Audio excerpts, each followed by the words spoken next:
ദൈവനാമത്തിന് മഹത്വമുണ്ടാകട്ടെ.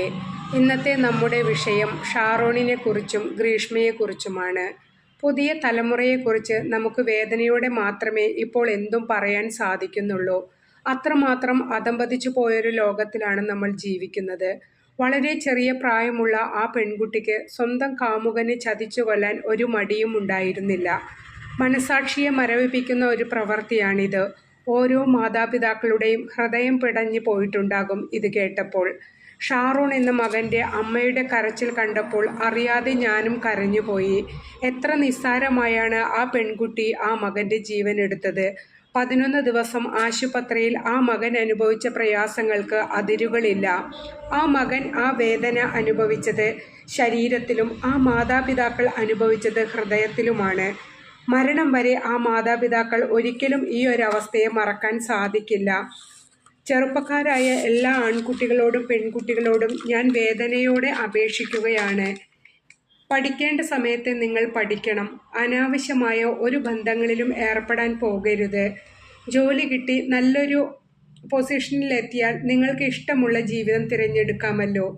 യേശുവിൻ്റെ നാമത്തിൽ ചെറുപ്പക്കാരായ മക്കളോട് പറയുകയാണ്, ഒരിക്കലും ഇങ്ങനെയുള്ള നീച പ്രവർത്തികളോ ക്രൂരകൃത്യങ്ങളോ നിങ്ങളുടെ മനസ്സിൽ പോലും വരരുത്. ആലോചിക്കുക പോലും അരുത്. മറ്റൊരാളെ കൊല്ലാനോ നശിപ്പിക്കാനോ നമുക്ക് അവകാശമില്ല. നാം ഓരോരുത്തരും ദൈവത്തിൻ്റെ മനോഹരമായ സൃഷ്ടികളാണ്. സൃഷ്ടാവായ ദൈവം വേദനിക്കുന്ന രീതിയിൽ ഒരിക്കലും ജീവിതം നശിപ്പിക്കരുത്. ആ പെൺകുട്ടി ആ മകനെ കൊന്നിട്ട് എന്ത് നേടി? സർവ്വതും നശിച്ചു എന്നല്ലാതെ ആർക്കും എന്ത് ഗുണമാണ് ഉണ്ടായത്? എൻ്റെ അപ്പാപ്പൻ ജീവിച്ചിരിക്കുന്ന കാലഘട്ടത്തിൽ ഞങ്ങളോട് എപ്പോഴും പറയുമായിരുന്നു, ഒരു ദേഷ്യത്തിന് കിണറ്റിൽ ചാടാം, പക്ഷേ 9 ദേഷ്യം വന്നാലും ആ കിണറ്റിൽ നിന്നും ഒരിക്കലും കയറി വരാൻ സാധിക്കില്ല എന്ന്. പ്രിയമുള്ള മക്കളെ, നല്ല കാര്യങ്ങൾ മാത്രം അനുകരിക്കുക. ആവശ്യമില്ലാത്ത കാര്യങ്ങളൊന്നും തലയിൽ കയറ്റരുത്. സ്വന്തം താല്പര്യം മാത്രം നോക്കാതെ മറ്റുള്ളവരുടെ ഇഷ്ടം കൂടി പരിഗണിക്കുക. ഞാനൊരു തെറ്റ് ചെയ്താൽ അത് ആരെയെല്ലാമാണ് ബാധിക്കാൻ പോകുന്നതെന്ന ചിന്ത എപ്പോഴും ചെറുപ്പക്കാരായ മക്കൾക്ക് ഉണ്ടാകണം.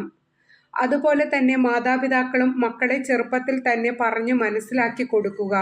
മറ്റുള്ളവരെ ബഹുമാനിക്കാനും സ്നേഹിക്കാനും മനസ്സിലാക്കി പെരുമാറാനും പറഞ്ഞു കൊടുക്കുക.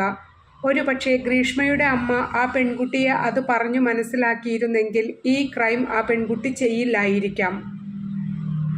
ആ സ്ത്രീയുടെ ഭാഗത്തു നിന്നും അത് ഉണ്ടായിട്ടില്ലെന്നാണ് എനിക്ക് തോന്നുന്നത്. അമ്മയും മകളും ഒരേപോലെ കുറ്റക്കാർ തന്നെയാണ്.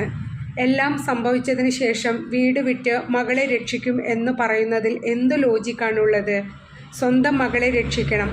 അപ്പോൾ ഷാരോണിൻ്റെ അമ്മയുടെ ദുഃഖം എന്തുകൊണ്ട് ആ സ്ത്രീ മനസ്സിലാക്കുന്നില്ല? എവിടെ നോക്കിയാലും സ്വാർത്ഥത, ഞാൻ, എൻ്റെ, എനിക്ക് മാത്രം എന്ന സ്വാർത്ഥത. പ്രിയമുള്ളവരെ, കുറച്ചെങ്കിലും മറ്റുള്ളവരെ മനസ്സിലാക്കാനും സ്നേഹിക്കാനും പഠിക്കുക. ബൈബിളിൽ വചനം എങ്ങനെയാണ് പറയുന്നത്?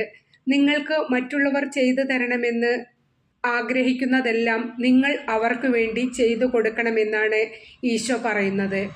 ഈ മനോഭാവത്തോടെ ആയിരിക്കട്ടെ പുതിയ തലമുറ.